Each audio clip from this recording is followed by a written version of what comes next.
쫓아올 이 모든 일을 능히 피하고 인자 앞에 서도록 항상 기도하며 깨어있으라고 말씀하신 아버지 하나님, 이 시간도 133 특색 가운데 엎드려 하나님 앞에 기도하는 우리의 모든 기도 제목을 들어주시고 인도하여 주시고 축복하여 주옵소서. 우리 인생을 주의 손에 올려드립니다. 이 나라 민족과 열방을 주의 손에 올려드립니다. 아버지, 이 시간에 기도하며 나아가오니 주여 하나님께서 큰 산의 평지가 되게 하여 주옵시고 이제는 모든 고난과 어려움과 재난이 다 사라지게 하여 주옵시고 하나님의 은혜와 사랑과 세계의 평화가 넘치는 그런 인생의 모든 앞날이 되어주시도록 인도하여 주시고 함께 하여 주옵소서. 세상의 축제를 주의 손에 올려드리며 이 시간에 말씀을 전하신 우리 목사님 말씀 가운데 성령의 능력과 권능을 함께 해주시기를 원하며 사랑이 많으신 예수님의 이름으로 간절히 기도드립니다. 아멘. 우리 사도행전 24장 10절에서 27절 말씀, 제가 가지고 있는 신약 성경 230면입니다.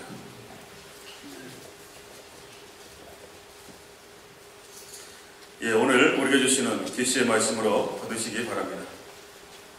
10절 말씀 제가 먼저 읽도록 하겠습니다. 총독이 바울에게 머리로 표시하여 말하라 하니 그가 대답하되 당신이 여러 해 전부터 이 민족의 재판장 된 것을 내가 알고 내 사건에 대하여 기꺼이 변명하나이다. 당신이 아실 수 있는 바와 같이 내가 예루살렘에 예배하러 올라간 지 열 이틀밖에 안 되었고 그들은 내가 성전에서 누구와 변론하는 것이 회당 또는 시중에서 무리를 추동하게 하는 것을 보지 못하였으니 이제 나를 고발하는 모든 일에 대하여 그들이 능히 당신 앞에 내세울 것이 없나이다. 그러나 이것을 당신께 고백하리이다. 나는 그들이 이단이라 하는 도를 따라 조상의 하나님을 섬기고 율법과 선지자들의 글에 기록된 것을 다 믿으며 그들이 기다리는 바 하나님께 향한 소망을 나도 가졌으니 곧 의인과 악인의 부활이 있으리라 함이니라. 이것으로 말미암아 나도 하나님과 사람에 대하여 항상 양심의 꺼리낌이 없기를 힘쓰나이다. 여러 해 만에 내가 내 민족을 구제할 것과 재물을 가지고 와서 드리는 중에 내가 결례를 행하였고 모임도 없고 소동도 없어 성전에 있는 것을 그들이 보았나이다. 그러나 아시아에로부터 온 어떤 유대인들이 있었으니 그들이 만일 나를 반대할 사건이 있으면 마땅히 당신 앞에 와서 고발하였을 것이요 그렇지 않으면 이 사람들이 내가 공의 앞에 섰을 때에 무슨 옳지 않은 것을 보았는가 말하라 하소서. 오직 내가 그들 가운데 서서 외치기를 내가 죽은 자의 부활에 대하여 오늘 너희 앞에 신문을 받는다고 한 이 한 소리만 있을 따름이니이다 하니 벨릭스가 이 도에 가는 것을 더 자세히 아는 거로 연기하여 이르되 천부장 브루시아가 내려오거든 너희 이를 처결하리라 하고 백부장에게 명하여 바울을 지키되 자유를 주고 그의 친구들이 그를 돌보아 주는 것을 금하지 말라 하니라. 수일 후에 벨리스가 그 안에 유대 여자 드루실라와 함께 와서 바울을 불러 그리스도 예수 믿는 도를 듣거늘 바울이 의와 절제와 장차 오는 심판을 강론하니 벨릭스가 두려워하여 대답하되 지금은 가라. 내가 틈이 있으면 너를 부르리라 하고 동시에 또 바울에게서 돈을 받을까 바라는 거로 더 자주 불러 같이 이야기하더라. 이태가 지난 후 보르기와 베스도가 벨리스의 소임을 이어받으니 벨릭스가 유대인의 마음을 얻고자 하여 바울을 구리하여 두니라. 아멘. 우리 이 시간은 미련 없는 삶을 찾아 알아가는 제목으로 우리 박신다리 목사님 하나님 말씀 선포해 주시겠습니다. 캘리포니아 날씨답지 않게 날씨가 4월이 가까우면 좀 쌀쌀해집니다. 여러분 건강관리 잘 하시기 바랍니다. 이미 지난 것들에 대한 미련은 아무리 빨리 뒤돌아보거나 후회해 보아도 이미 다 지난 것이기 때문에 의미가 없습니다. 그렇기 때문에 지나간 것들에 대한 어떤 미련이나 후회보다도 지금 현재 일들에 최선을 다하고 한 걸음을 준비하는 것이 오히려 지금 현재에도 좋고 다가올 미래에도 훨씬 더 좋은 결과를 낼 수 있습니다. 미련 없는 삶을 살기 위해서 우리가 꼭 해야 될 일이 있다면 해야 할 일을 반드시 하는 겁니다. 그리고 하지 말아야 될 일을 어떻게 하든지 하지 않는 겁니다. 그리고 해야 될 일이 결정이 되었다면 그것이 작든 크든 그 일들에 대해서 충성스럽게 그 일을 감당해 나아가면 그것을 통해서 새로운 결과가 도출이 되는 겁니다. 결과가 어떻느냐? 결과는 하나님께 맡기는 겁니다. 우리가 가는 것은 과정이고요. 모든 결과는 하나님이 허락해 주시고 하나님이 인도하신 만큼 가는 것이기 때문에 너무 결과에 연연하지 말고 과정에 미련 없이 우리 자신을 이렇게 살아간다면 그것을 통해서 더 큰 역사들이 있을 것입니다. 이제 사도 바울은 대제사장 아나니아와 변호사 더둘로로 말미암아 총독 멜릭스에게 고소를 당했습니다. 고발한 내용은 세 가지인데요. 전염병 같은 모습이 사도 바울에게 있어서 늘 선동과 소란을 일으킨다는 것이고요. 또 하나는 나사렛 이단의 우두머리였다는 겁니다. 그리고 마지막 하나는 성전을 모독했다는 것이죠. 그런데 여기서 우리가 좀 한마디 생각해 볼 것은 벨릭스가 누구냐는 것입니다. 이 벨릭스는 유대인의 총독이었는데요. 이 역사적으로 이 벨릭스라는 사람은 아주 유명한 사람입니다. 왜냐하면 당시의 사회가 전쟁 사회고 노예 사회였습니다. 그러니까 뭐 판이한 구분이 있죠.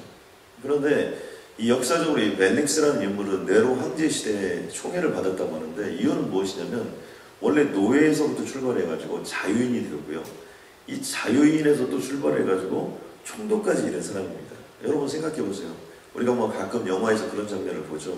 노예였던 사람이 뭐 검투사가 되고 이렇게 해가지고 총독이 되고 그러는데 이 벨릭스라는 사람이 글라디에이터에 나오는 그런 실질적으로 그런 역사적인 인물입니다.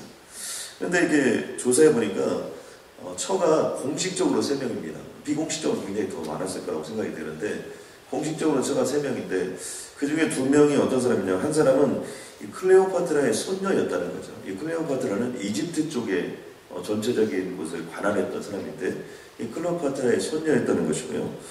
또 한 사람의 아내는 헤롯 아그리파, 그러니까 유대 지방을 다스리고 있는 헤롯 아그리파 1세의 맏딸인 두루실라가 부인이었다는 거예요.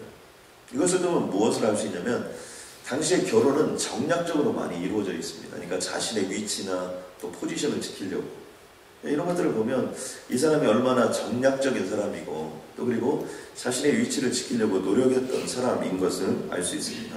그 당시에 전쟁 사회였는데 이 총독에까지 오를 정도였다. 그래서 이 사람이 얼마나 잔인한 사람이고 또 그리고 호전적인 인물인가 그런 부분들을 알 수 있습니다. 그러다 보니까 이 벨릭스가 만만한 사람이 아니었고요. 당시 유대라는 땅은 어떤 땅이었냐면 우리는 뭐 늘 이스라엘 또 그리고 유대 그러면 가슴에 와 닿았지만 로마 입장에서 보면 이 불편하게 짝이 없는 곳이 유대 땅입니다. 왜냐하면 하나님을 신실하게 섬기고 또 그리고 말씀이나 이런 것들을 보니까 전체적으로 학문적 수준이 높습니다. 그러다 보니까 말을 잘 듣지 않아요. 그러니까 유대 땅에 총독으로 간다 그러면 아유 고생깨나 하겠구나 이런 것들이 당시에 로마에서 이루어졌던 일들이었고요. 그렇기 때문에 그냥 보통 평범한 사람은 유대 땅에 총독으로 보내야 되지 않았습니다. 아주 잔인하거나 아주 강한 사람들 그런 사람들이 주로 유대 땅에 총독으로 오게 되었다는 것이죠. 그런 벨릭스라고 여러분 생각하시면 됩니다. 이 만만하지 않고 또 그리고 정략적인 결혼을 했던 사람이고 또 호전적인 사람이고 유대 땅에 총독으로 왔던 사람. 그런데 여기에 당시에 최고의 권력식이라고 할 수 있는 대제사장 아나니아 또 그리고 변호사까지 대동했고 그리고 최고의 실세인 총독 벨릭스. 그러니까 어떻게 돼요? 게임이 끝난 거예요 사실. 더 이상 사실은 사도 바울의 편이 있을 수가 없는 그런 상황이고 이 벽이 굉장히 높은 겁니다. 이런 부분에 대해서 이제 사도 바울이 고소를 했으니까 더둘로가 이제 그거에 대해 변론을 시작하는 부분입니다. 자기 편이라고 아무도 없으니까 스스로 변론을 할 수밖에 없는 겁니다. 변론을 처음 시작하면서 이렇게 사도 바울을 보니까요 예를 갖추면서 시작합니다. 대제사장 아나니아나 변호사 더둘로가 의외로 굉장히 흥분하면서 이렇게 했다면 사도 바울은 차분하게 자기 자신의 하나하나를 조목조목 이렇게 설명을 나가면서 이렇게 시작하는데요. 10절에 보니까 그가 대답하여되 당신이 여러 해 전부터 이 민족의 재판장 된 것을 내가 알고 내 색깔에 대하여 기꺼이 변명하나이다. 여기서 무슨 얘기를 이렇게 시작하는 거냐면 먼저 벨릭스를 한번 추켜 세웁니다. 여러분 이렇게 사람은요 뭔가 자기를 칭찬해 줬을 때나 친절하게 대해줬을 때 그 여운이 오래 간다고 합니다. 그러니까 이게 좀 너무 이렇게 오버해서 하는 것이 아닌 이상 오래전부터 당신의 명성은 자자하게 들었습니다 라는 얘기로부터 시작하는 것은 사람의 마음을 열게 하는 아주 중요한 포인트인 것을 알 수 있습니다. 사도 바울은 그렇게 시작을 하고요. 이제 고소한 내용에 대해서 변론을 하는데 제일 첫 번째는 데이터의 근거를 가지고 변론하는 모습을 볼 수 있습니다. 내가 예루살렘에 온 지 12일밖에 되지 않았다는 겁니다. 12일밖에 되지 않았는데 어떻게 내가 사람들을 선동하고 그들을 소란하며 여러 사람들의 어떤 마음을 사로잡고 그 모든 일들을 행했다고 지금 이렇게 고소가 되었는데 한번 벨리스 총독 가까이 한번 생각해 보라는 거예요. 내가 여기 온 지 12일밖에 되지 않았다는 겁니다. 그러니 저들이 많은 얘기를 하고 내가 엄청난 일을 한 것 같은데 사실 난 아무것도 한 것이 없다는 거예요. 사람들을 선동하고 이럴 시간조차도 없었고요. 또 그리고 나를 여러 가지로 얘기하고 있는데 사실은 모함하는 것들에 불과하다 이런 내용을 펼쳐납니다. 그러면서 내가 그동안 여기까지 와서 한 일이 있다면 세 가지를 했다는 거예요. 하나는 내 조상 하나님을 믿었다는 것입니다. 이것은 저들이 이단이라고 나를 가르치고 하고 나를 고소했는데 사실은 나는 선지자들과 또 그리고 구약에 기록된 내용들을 그대로 믿고 있었고 우리 조상의 하나님 대제사장이 믿고 있는 하나님을 나도 믿고 있었다는 거예요. 이런 같은 하나님을 믿고 있는 것이지 내가 이상한 것을 했던 것이 아니라는 거예요. 또 한 가지는 나는 부활을 믿는다는 거예요. 당연히 하나님을 믿으면 하나님의 아들로 오신 예수가 오실 것이고 그거의 모든 것들이 예언이 되어 있기 때문에 내가 부활을 믿고 이 땅을 살아가고 있다는 것이죠. 실질적으로 이런 하나님을 믿는다, 부활을 믿는다 이것이 총독 벨릭스에게는 큰 문제가 되지 않습니다. 왜냐하면 당시의 로마는 다신교의 사회입니다. 그러니까 모든 종교를 다 인정을 했어요. 특별히 정치적으로나 군사적으로 폭동을 일으키는 어떤 그런 사교, 컬트라고 하죠. 이런 것이 아닌 이상은 이런 종교들을 다 인정했습니다. 이건 내가 하나님을 믿고 또 하나님을 믿는 자에서 부활을 믿는다. 이것이 총독 벨릭스에게 어떠한 또 그 다음에 로마 법에 거치는 것이 없었다는 것을 알 수 있습니다. 세 번째는 나는 이 일을 행함에 있어서 사람 앞에서나 하나님 앞에서 꺼리낌이 없다는 겁니다. 나도 하나님과 사람에 대하여 항상 양심의 꺼리낌이 없기를 힘썼다는 것입니다. 이 부분이 사도 바울이 계속해서 변론하면서 주장하는 측면인데요. 사실 우리가 이런 부분을 보면 우리가 상황에 따라서 얼마나 말을 바꾸기가 쉽습니까? 또 그리고 내가 좀 어려워지거나 힘들어지면 타협하기가 얼마나 쉽습니까? 그런데 사도 바울이 끊임없이 자기 자신에 대해서 고백하고 나아가는 모습 중에 하나는 무엇이냐면 계속해서 내가 하나님 앞에서나 사람 앞에서나 한평생 동안 꺼리낌이 없이 왔다는 거예요. 내가 그리고 이 일들 하나님을 믿고 부활을 믿고 또 그리고 이것을 전파하고 이런 삶을 살아나가는데 로마 법이나 또 다른 사람들 앞에서나 이런 부분에 대한 어떤 것이 없이 여기까지 왔다는 것입니다. 그리고 로마서 9장 1절에도 보면 내가 그리스도 안에서 참말을 하고 거짓말을 아니었다 이렇게 적고 있어요. 그러니까 사도 바울은 끊임없이 어떤 상황과 어떤 형편 가운데 있든지 내가 하나님 앞에서 사람 앞에서 참말을 했던 것이고 또 그리고 신신된 삶을 살았다는 것입니다. 우리가 여기서 한 가지 붙잡아야 될 중요한 포인트가 있는데 그것은 무엇이냐면 이 사도 바울의 신앙 양심입니다. 우리들이 이렇게 삶을 살다 보면 타협하기도 쉽고 때로는 좀 적당하게 하기도 쉽고 때로는 그냥 보는 사람 없으면 넘어가기도 쉽고 이러기가 얼마나 쉽습니까? 그런데 그러지 않았다는 거예요. 여러분 올림픽 같은 데서 금메달을 따거나요. 어떤 큰 대회에서 이렇게 1등을 하는 이런 사람들의 얘기를 이렇게 들어보면 그들은 자나깨나 그 일을 생각했다. 오스카 쿨만 여사라고 있는데 그 분의 얘기를 이렇게 들어보면 정말 하나님의 1960년대 기적 같은 역사들을 많이 일으켰는데 자신은 아무것도 아니하고 그 사역에만 생각했다는 거죠. 그리고 정말 신실한 삶을 살았다고 얘기합니다. 그런 것처럼 사도 바울은 자신이 여기까지 오는 과정 속에서 하나님 앞에서나 사람 앞에서 미련 없이 후회 없이 정말 지금 죽어도 괜찮은 그런 삶을 살아왔다라고 자신의 삶을 고백하고 있는 것들을 볼 수 있습니다. 우리가 이것을 통해서 볼 때요. 하나님 앞에서 순결한 삶을 살고요. 또 그리고 사람들 앞에 꺼리낌이 없는 삶을 살면 결정적인 순간에 그것이 강력한 파워가 되고 능력이 된다는 거죠. 왜냐하면 이것은요, 하루아침에 되는 것이 아니기 때문입니다. 예수님이 그런 삶을 살았고요. 지금 오늘 본문 속에 등장하는 사도 바울이 이런 삶을 살았고요. 역사적으로 볼 때 손영환 목사님 같은 분이 그런 삶을 살았고요. 또 그리고 수많은 선교사님들이나 순교자들의 삶의 모습들, 이런 모습들을 보면 사람 앞에서는 하나님 앞에서, 또 하나님 앞에서는 사람 앞에서 정말 순결한 삶을 살려고 노력했던 흔적들, 또 그리고 그런 삶을 살았기 때문에 꺼리낌이 없이 그렇게 얘기하는 모습들을 볼 수 있습니다.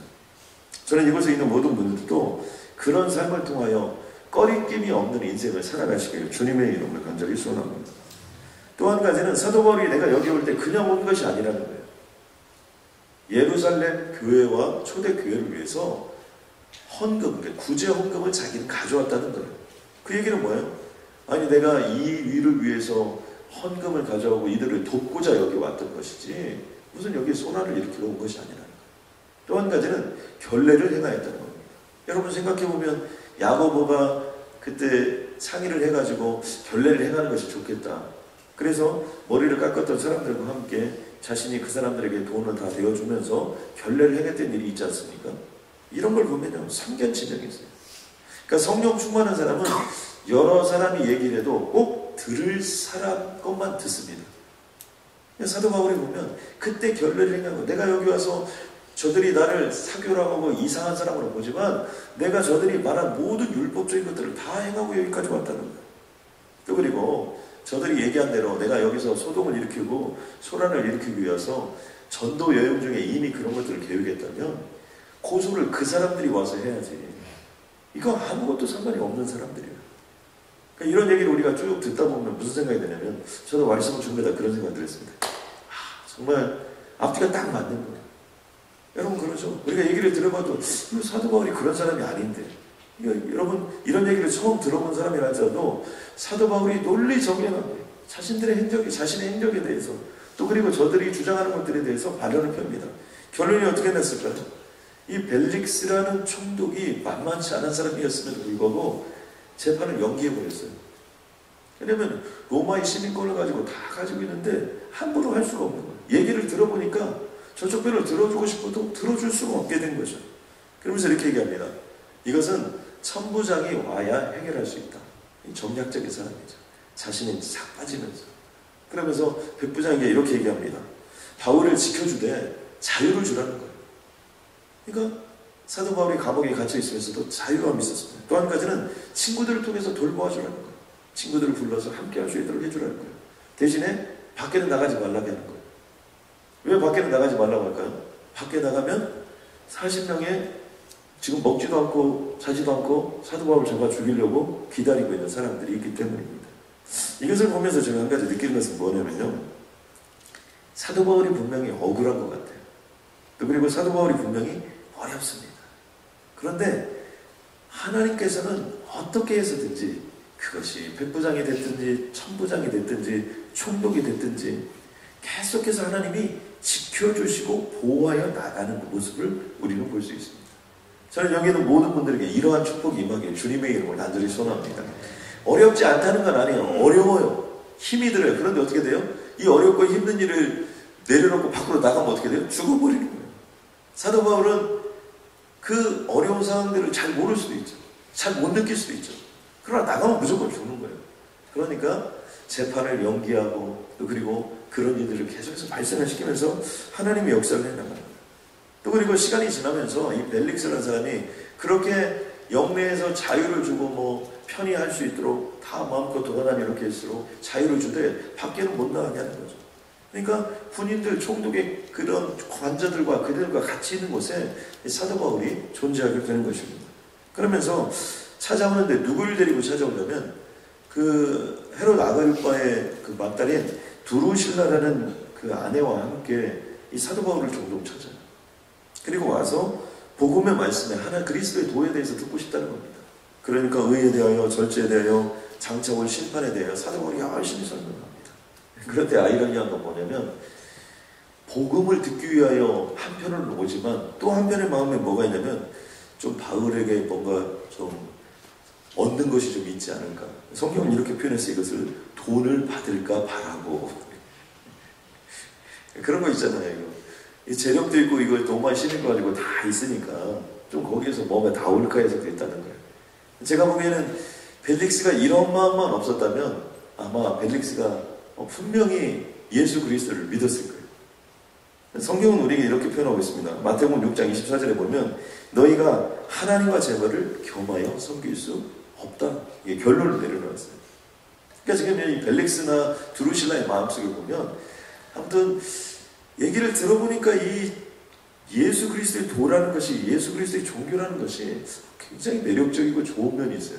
그런데 또 한편으로는 어떻게든 이 사도 바울을 이용해가지고 내가 밖에서 사도 바울을 죽이려고 하는데 지금 현재 내가 너를 이렇게 지켜주고 너의 목숨을 보장해 주는데 뭔가 좀 내놓아야 되지 않느냐, 이런 두 마음을 가지고 왔다 갔다 했다는 거죠.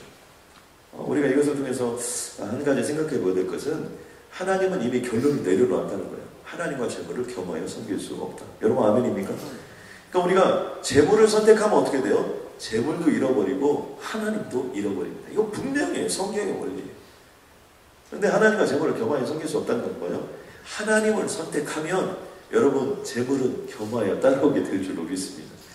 무엇이 크냐의 문제예요. 무엇이 우리 인생의 주인이냐는 문제죠. 정말 그런가?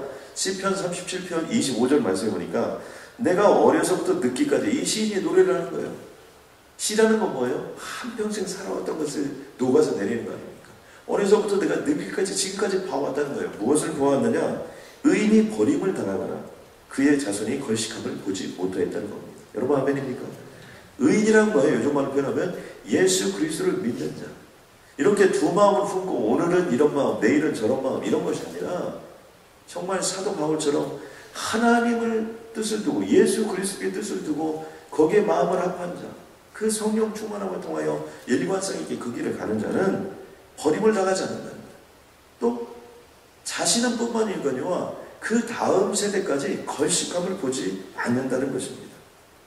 저는 이것을 통하여 우리가 살펴볼 때요, 아브라함이 그랬습니다. 하나님만을 믿고 본토 친척 아비집을 떠났지만 하나님이 그의 인생을 보살펴 주었을 뿐만 아니라 그 조카의 어려운 일에 있었을 때 그것을 쫓아갈 때 318년, 사병이 318년이 있었다.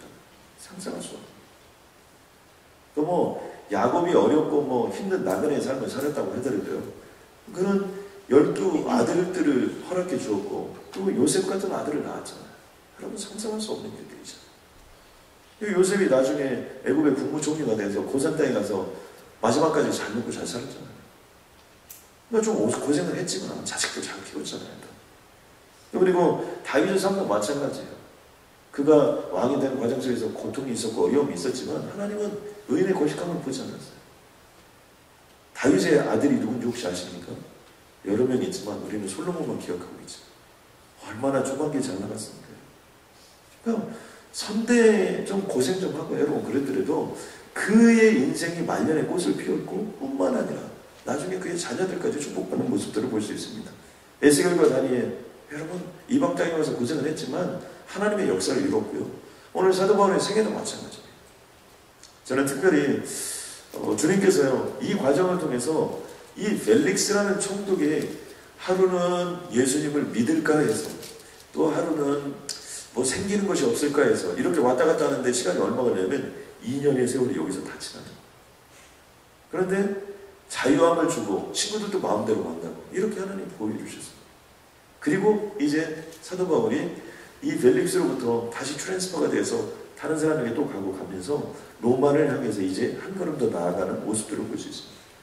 저는 오늘 이곳에 있는 모든 분들이 사도 바울처럼 한번 하나님께 마음을 두었다면 끝까지 하나님의 내 인생을 지켜주시고 보호하여 주실 줄로 믿고 우리에게 로마를 향한 꿈을 가지고 계신 줄로 믿고 그 꿈을 가지고 주님의 이름으로 나아가면 주님이 우리를 끝까지 지켜주실 뿐만 아니라 우리의 다음 세대에서도 하나님의 영광이 드러나게 될 줄로 믿습니다.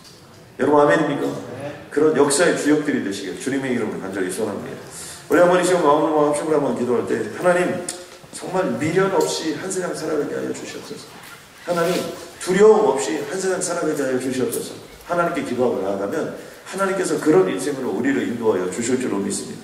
새벽마다 주님께 부르짖고 외치며 나아갈 때마다 하나님 사도 바울처럼 어려운 것이 힘든 것이 우리 안에 있을 수 있습니다. 그러나 그것 때문에 끝까지 지켜주시고 보호하시는 하나님을 만날 수 있도록 주님 도와주시었고 하나님과 끝까지 동행하는 가장 귀하고 복된 삶으로 인도하여 주셔서 정말 예수 그리스도를 만나고 천국까지 가서 사도 바울을 만나는 은혜도 허락해달라고 기도하면 주께서 함께하여 주실 줄로 믿습니다. 하나님 감사합니다. 오늘 이 자리에 참석한 한 분 한 분들의 영혼과 심령을 주님 붙잡아 주시어서 주님 인도하여 주시어서 하나님 5천 가정을 먹이고도 12광대가 남는 인생으로 우리를 불러주셨음을 감사합니다. 하나님 손을 들어 기도할 때마다 그런 기적같은 역사가 일어날 수 있도록 주님 도와주시옵고 특별히 오늘 우리 인생 맞삽 속에 역전의 인생이 되게 하여 주시옵소서. 하나님 그리 아니지 하실지라도 정말 주님만을 믿고 여기까지 왔는데 하나님 남은 인생 가운데 주님만을 믿고 가는 이 존귀한 분들 위해 정말 미련 없는 인생, 후회함이 없는 인생, 잘했다 칭찬받는 인생, 정말 주님께서 인정해 주시는 그런 인생이 될 수 있도록 주께서 함께하여 주시옵소서. 그래야 주님 앞에 서는 그날까지 하나님의 영광과 역사를 간증하는 입술들, 간증하는 인생들 되게 하여 주옵소서. 나사렛 예수 그리스도의 이름으로 온전히 명하노니 모든 두려움은 사라지고 나사렛 예수 그리스도의 이름으로 온전히 명하노니 모든 육체의 한계는 떠나가고 나사렛 예수 그리스도의 이름으로 온전히 명하노니 모든 영적인 짐승은 다 사라지고 하나님 역전하는 인생 반드시 되게 하여 주옵소서. 예수님의 이름으로 기도드렸습니다. 아멘.